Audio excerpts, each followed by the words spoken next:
Udah, Bu? Selamat siang atau sore atau pagi saat kamu membuka video ini ya.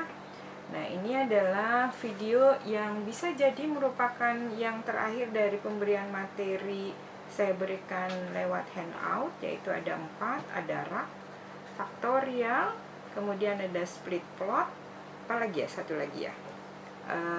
Dan ini yang keempatnya, yaitu analisis regresi. Jadi saya harapkan kamu sudah membacanya terlebih dahulu sebelum kamu membuka video tersebut ya. Karena kita akan mempelajari sesuatu yang berbeda, tidak sama dengan analisis atau perlakuan yang sebelumnya kita bicarakan melalui rak, ral, atau split plot dan faktorial. Jadi yang kamu lihat adalah linear regresi. Apa itu linear regresi? Mungkin kamu pernah mendengar regresi linear atau bahasa Indonesianya ya, atau linear regression. Regresi ini adalah bukan sebuah desain seperti yang kamu pelajari dalam rak dan ral, tapi merupakan cara menganalisis satu data di mana data tersebut dipengaruhi oleh data lainnya. Jadi, misalnya dalam kehidupan sehari-hari, temperatur ya, temperatur udara akan tergantung dengan cahaya yang diterima. Jadi semakin banyak cahayanya, misalnya, akan semakin panas. Sehingga orang akan memprediksi kalau cahayanya sedikit, jika cahayanya sedikit, maka temperaturnya juga akan menurun. Tapi tentu saja untuk memprediksi temperatur tersebut berdasarkan penerimaan cahaya harus ada caranya, yaitu dengan memprediksi apa yang ada temperatur ini disebabkan karena cahaya. Jadi cahaya di sini merupakan Y yang diobservasi, sedangkan ini ini adalah temperatur dan merupakan fungsi dari cahayanya tersebut, atau kita melihatnya Y sama dengan fungsi dari X. Ya.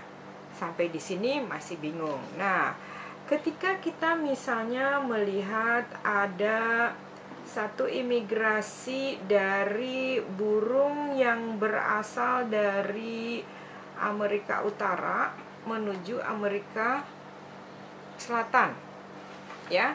Jadi misalnya ini benua, anggap saja ini adalah benua mana?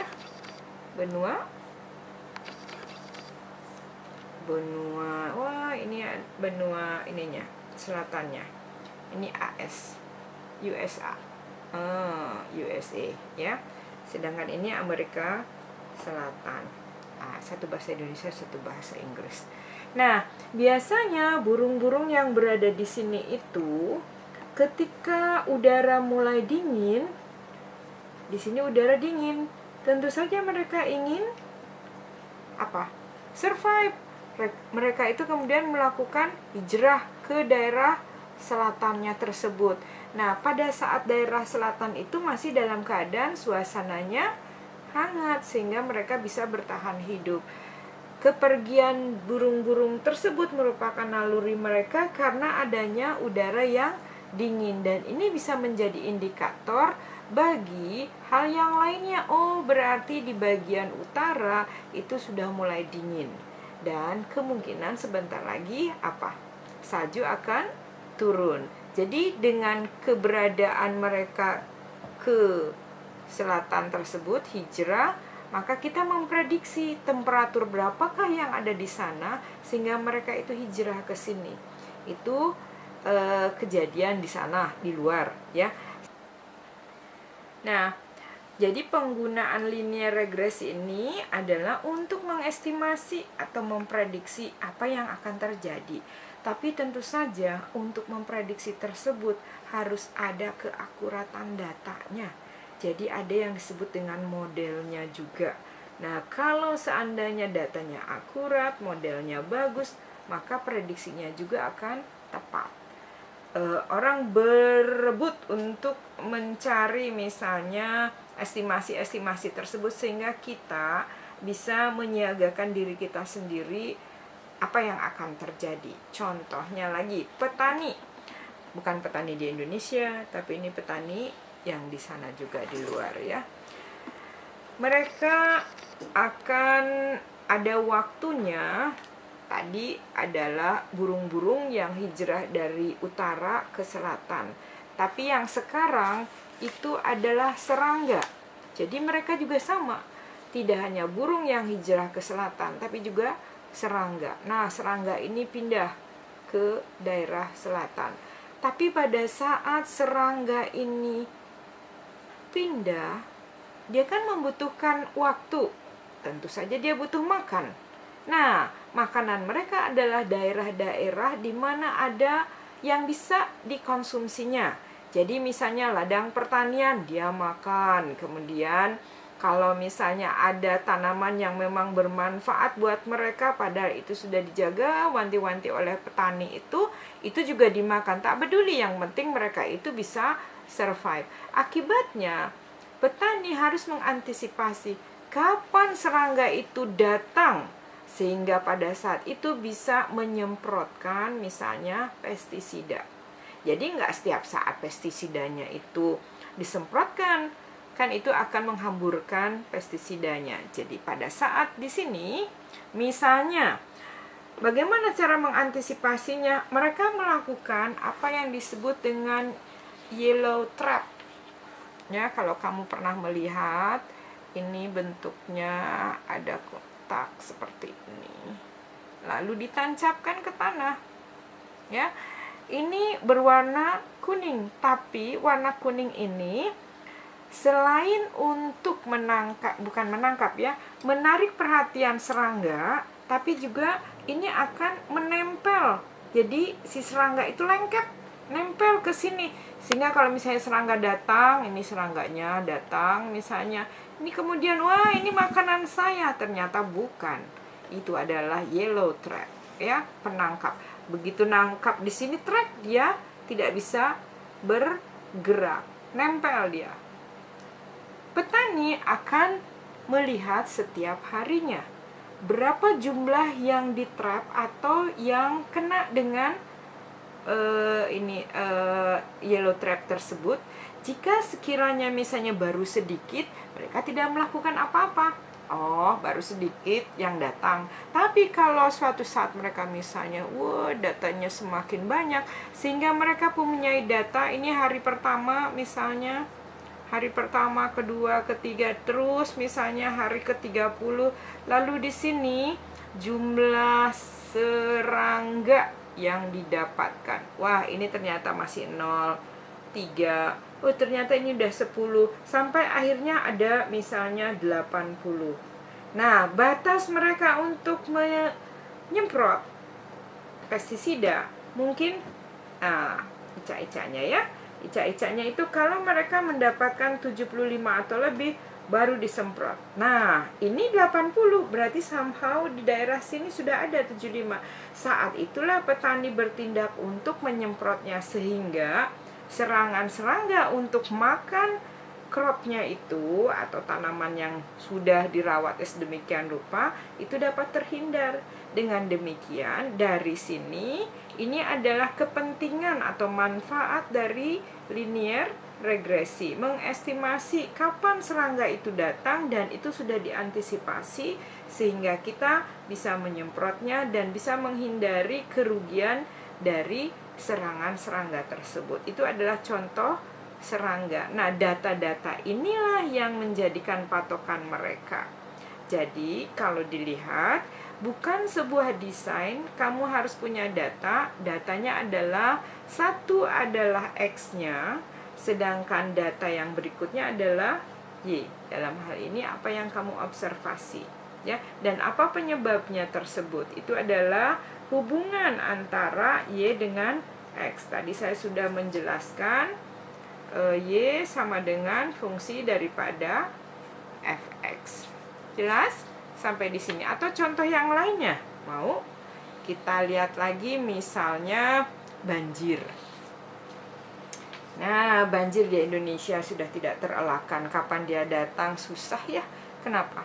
Adakah di antara kita pernah mendata kapan, tanggal berapa, jam berapa, dan segala macamnya, sehingga kita bisa mengestimasi kalau sudah banjir sedemikian, sudah datang hujan sedemikian, maka akan banjirnya akan parah dan segala macam, sehingga bisa diantisipasi apa yang mesti dilakukan. Sayangnya kita tidak terbudaya untuk mencatat, ya, menuliskan apa yang terjadi. Nah, kalau misalnya dulu pernah di New Zealand, saya sekolah di sana, mereka mempunyai misalnya curah hujan, ya, curah hujan di sini adalah curah hujan, bahasa ininya apa, precipitation ya, PPT.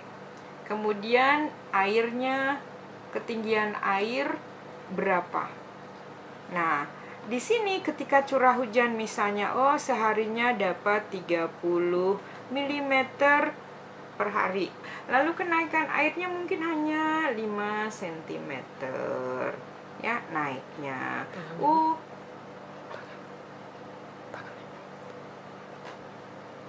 Dari sini kemudian ternyata hujan besok lagi ternyata masih 30.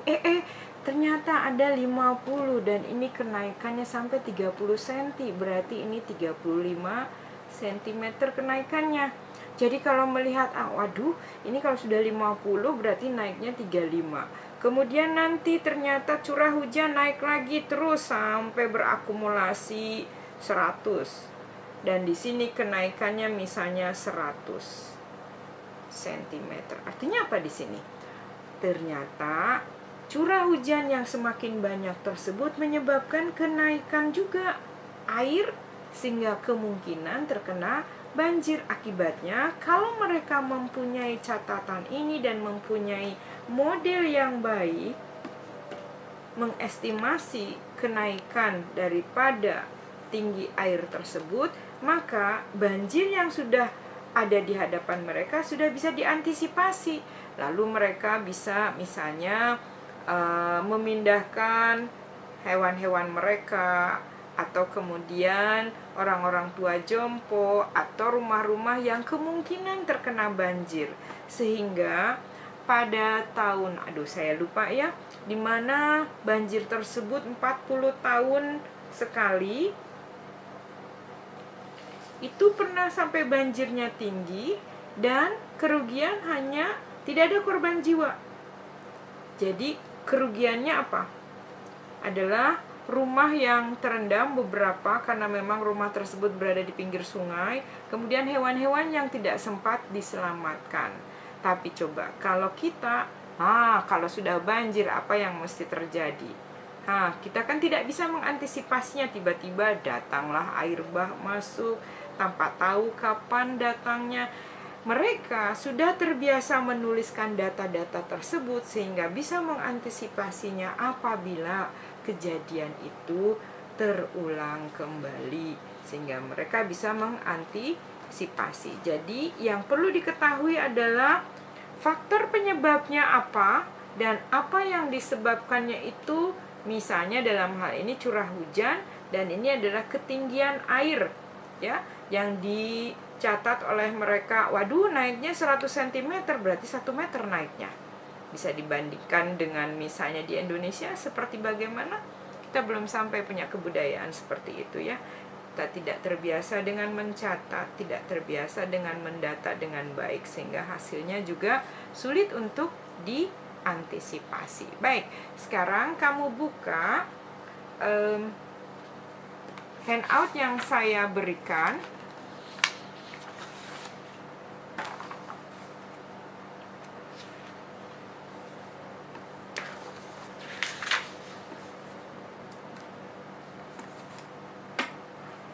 Oke, saya gunakan tab ya, tapi kamu sudah ada kan ini, ya.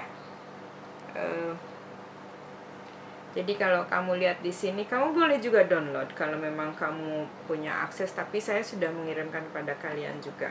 Ini adalah analisa regresi linear sederhana, ya.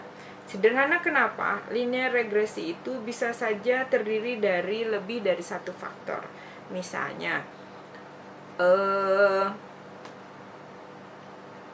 bisa dipengaruhi tidak hanya oleh satu faktor, tapi 2, 3, 4, dan segala macam. Makanya disebut multilinear. Tetapi kita hanya menggunakan satu faktor saja. Ya, contoh gambar yang ada di sini. Ini data yang didapatkan mereka. Kamu lihat di bagian bawahnya di sini. Sudah? Ya, ini ada suhu ruangan. Kemudian ini ada apa? Ya. Jadi ini ada data sedemikian rupa, lalu mereka melihat data itu dari waktu ke waktu, dari suhunya naik itu ternyata ada tendensi untuk naik seperti ini. Nah, mereka berusaha untuk bisa mengantisipasi kalau naiknya segini, berapa yang disebabkannya tersebut. Jadi mereka harus membuat suatu line atau garis ya di sini yang bisa memprediksinya dengan tepat. Jadi nanti harus dicari modelnya itu. Nah, garis ini ya, garis yang dapat mendeskripsikan betapa data-data tersebut tepat apa tidak dengan model mereka. Contohnya kalau kamu misalnya baju, ada yang baju kekecilan, ada baju kebesaran ya, tapi ada juga baju yang pas. Nah, mereka mencoba mencari baju yang pasnya itu seperti apa, sehingga data-data itu umumnya berada pada ketepatan model tersebut. Suatu model yang baik akan ditunjukkan dengan R-square-nya itu. Kalau R-square-nya itu tinggi, mendekati 1 atau 100, berarti semua data jatuh pada line tersebut. Tapi kenyataannya kita melihat di sini bahwa data tersebut juga tersebar. Jadi kalau kita buat garis di sini, ini ada sebagian garis yang agak jauh dari garisnya tersebut. Maksud saya observasinya tersebut. Dan itu menyebabkan satu variasi juga. Semakin banyak yang bervariasi dari sini, berarti model linearnya tersebut tidak bisa menunjukkan hal yang tepat, sehingga nanti mengantisipasinya atau kita mengestimasi suatu datanya tidak baik ya. Jadi kita berusaha membuat linear regresinya setepat mungkin sesuai dengan data-datanya. Kita akan mencoba mempelajarinya. Mudah-mudahan kamu sudah membacanya ya. Oke, ini ada contoh bahwa dalam linear regresi model yang dipergunakan tapi bukan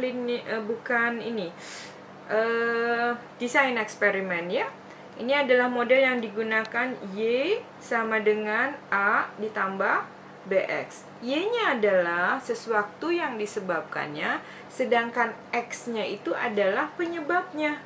Jadi misalnya contoh yang tadi, banjir dengan curah hujannya tadi. Curah hujan adalah penyebabnya, banjir adalah Y-nya tersebut. Sedangkan A dan B-nya tersebut, A tersebut adalah intercept.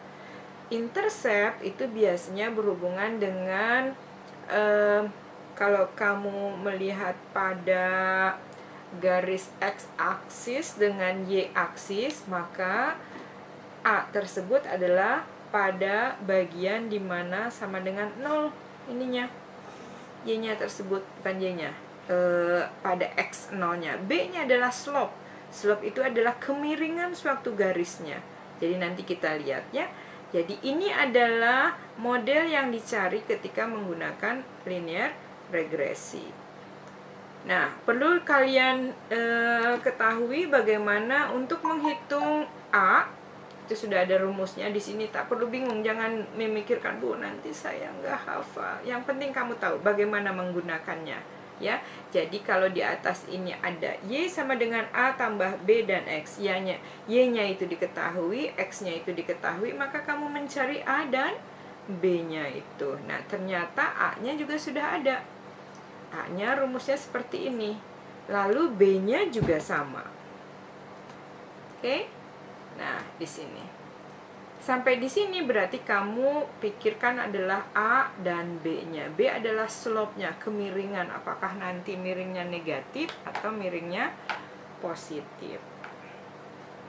Oke, Apa yang mesti kamu lakukan? Di situ ada tulisan berikut ini langkah-langkah dalam melakukan regresi. Kamu baca saja ya. Tapi yang penting kamu itu adalah mendata ada X, Y, dan kemudian menghitung X kuadrat, Y kuadrat, X, dan Y. Jadi, saya buat secara singkat dulu.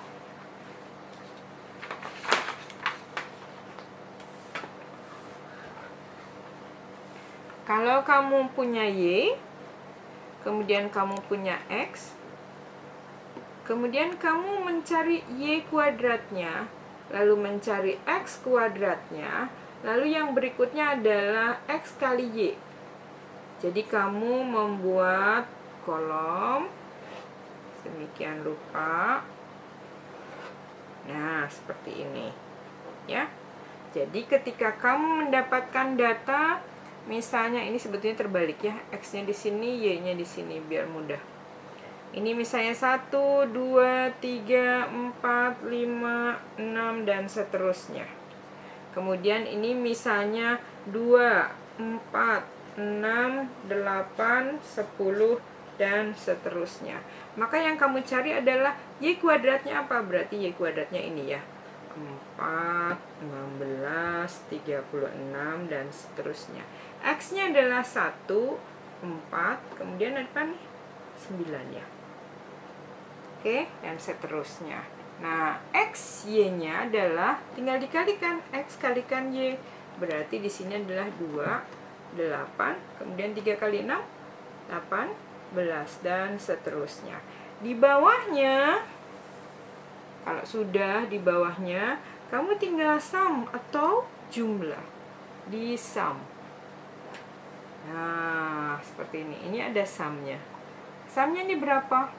Ya, kamu tinggal jumlahkan sumnya berapa, jumlahkan, dan ini jumlahnya. Kamu sudah dapat jumlah ini semua, perkalian atau penghitungan ini, kamu tinggal masukkan ke dalam rumus. Nanti kita lihat ya contohnya.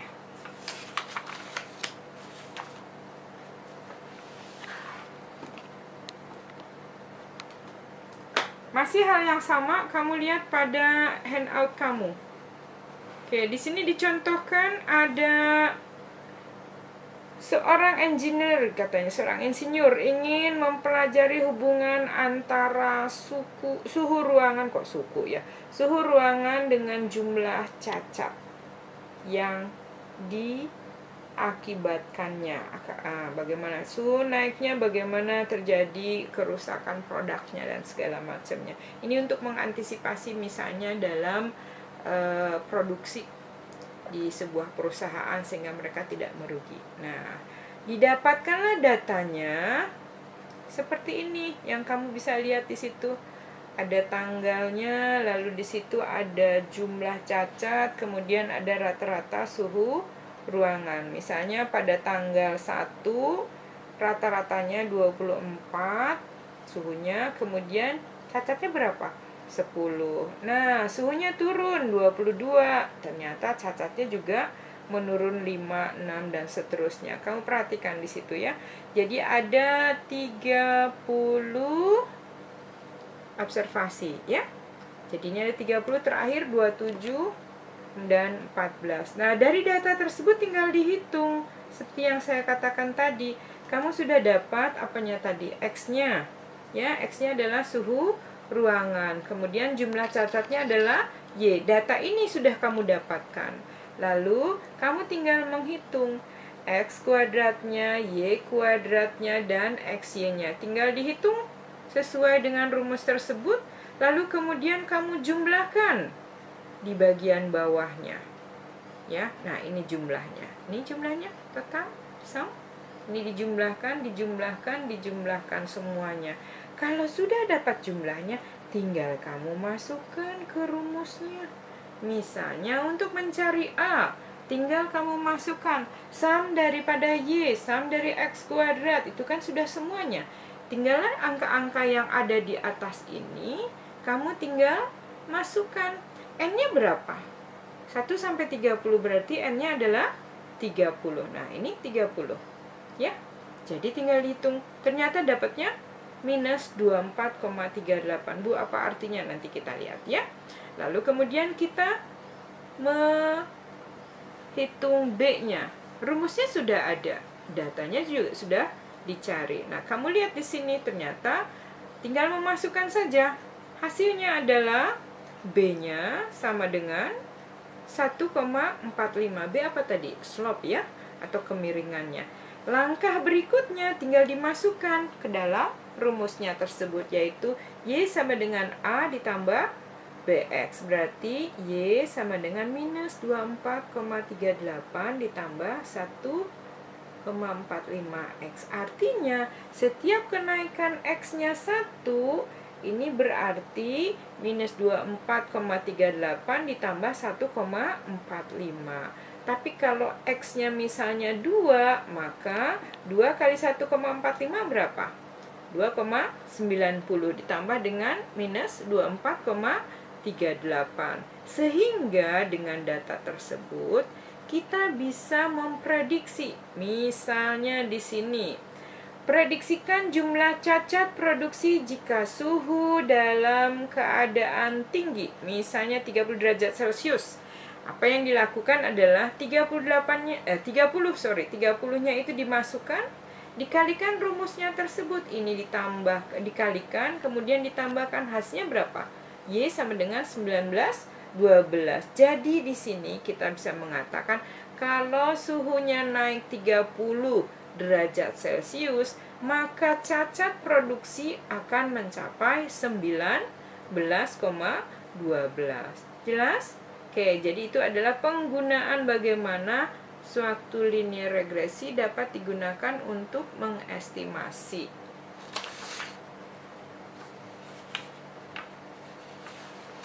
Tadi saya katakan bahwa dalam linear regresi itu bisa jadi ada positif, ada negatif. Nah, dalam linear regresi kadang-kadang kamu melihatnya ada yang seperti ini. Kemudian kamu melihat ada garis red seperti itu. Di sisi lain ada linear yang seperti ini. Jadi kamu dapatnya apa? Begini. Artinya apa? Semakin tinggi X-nya, ini X, ya, maka akan semakin tinggi pula Y-nya. Dan ini yang disebut dengan positifnya, ya. Kemudian yang ini semakin tinggi maka akan semakin menurun Y-nya. Ini X-nya, ini Y-nya. Dan ini berarti negatif. Bagaimana hubungannya dengan rumus tersebut? Maka kamu akan melihat yang semula A ditambah BX ini kalau positif, ya. Kalau positif, kalau negatif, maka rumusnya jadi seperti ini. Bukan kita yang menentukan, tapi dari hasil perhitungannya. Ini adalah negatif. Ya, kalau misalnya kamu punya datanya terlalu jauh dari garis sampai di sini, oke, apa yang terjadi adalah regresi kamu kurang tepat karena tidak sesuai dengan kenyataan dari data tersebut. Bisa jadi data-data tersebut tidak menunjukkan sesuatu yang bisa diprediksi oleh kamu. Makanya dari hasil nanti kalau kamu belajar SAS, kita akan melihat R-square. R-square ini dari 0 sampai 1 atau dari 0 sampai 100%. Kalau kamu misalnya punya 0, R-square-nya itu 0,99, yang artinya kamu 99% dari data tepat dengan model kamu. Jadi kalau misalnya ini ada linear regresi, ini ada garis yang kamu dapatkan, sebagian besar jatuhnya ada pada line tersebut. Tapi ada sebagian kecil yang berarti 1% itu keluar dari garis tersebut. Dan ini sudah termasuk karena bisa memprediksi 99% keakuratan.